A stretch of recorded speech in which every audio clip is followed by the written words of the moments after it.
Okay, just going to provide a quick mini lecture just to kind of reiterate some of the content in your chapter, which is chapter 5 for the exploration phase, where we're looking at that relationship from a clinical standpoint. So what's talked about is Carl Rogers at the beginning of the chapter and his client-centered approach.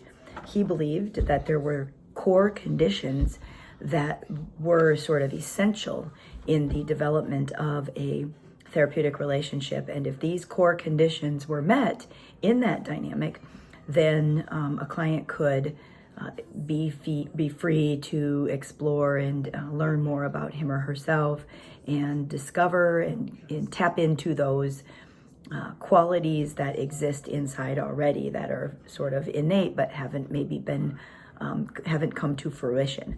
So there's barriers, there's perceived barriers to one's stability and mental health from a Rogers or a client-centered perspective. And Carl Rogers believed that if these conditions were in place and the therapeutic rapport and alliance and the conditions of that therapy room were right, then the client would be safe to sort of explore freely and become more aware of what was going on in him or herself and what was needing to be kind of changed or helped. There's different kinds of concepts in here as well, sort of the reintegration, so you'll want to read about that. Defenses come up when somebody is trying to protect themselves from uncomfortable or unwanted thoughts, feelings, or impulses. And so there's many impulse or defenses that you'll read about.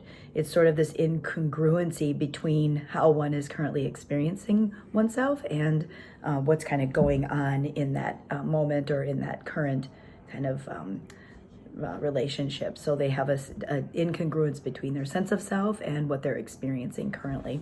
And so be sure to read about that as well. So client-centered therapy has stood the test of time, as I mentioned.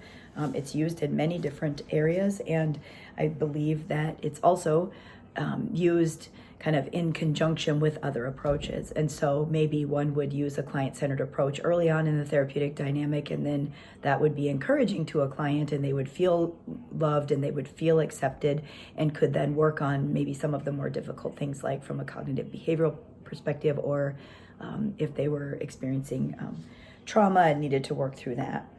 You'll look at also attending and listening, which is a key piece of a client-centered approach.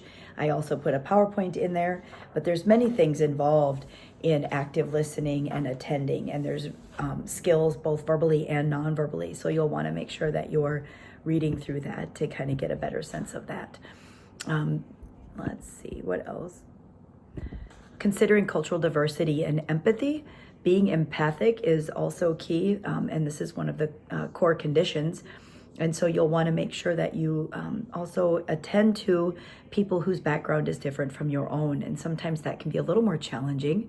So some good ways to develop an understanding and empathy for backgrounds that you're less familiar with are reading novels and professional literature about people from different backgrounds, joining activities, talking to, getting to know others from different backgrounds, attending classes or workshops that are focused on specific groups or people that maybe you haven't had as much exposure to, visiting or attending religious ceremonies that are different from your own, traveling to other countries if you can, or spending time in local areas where maybe there's a high population of people who you're less familiar with.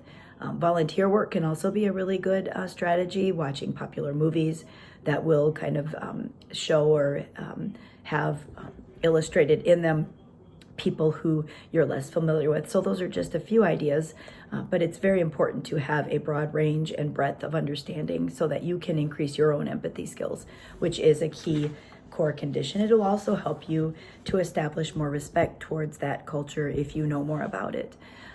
Respect for this unconditional positive regard can be expressed by kind of appreciating the differences without condoning their behaviors or without kind of accepting that, but you can affirm and appreciate their experience.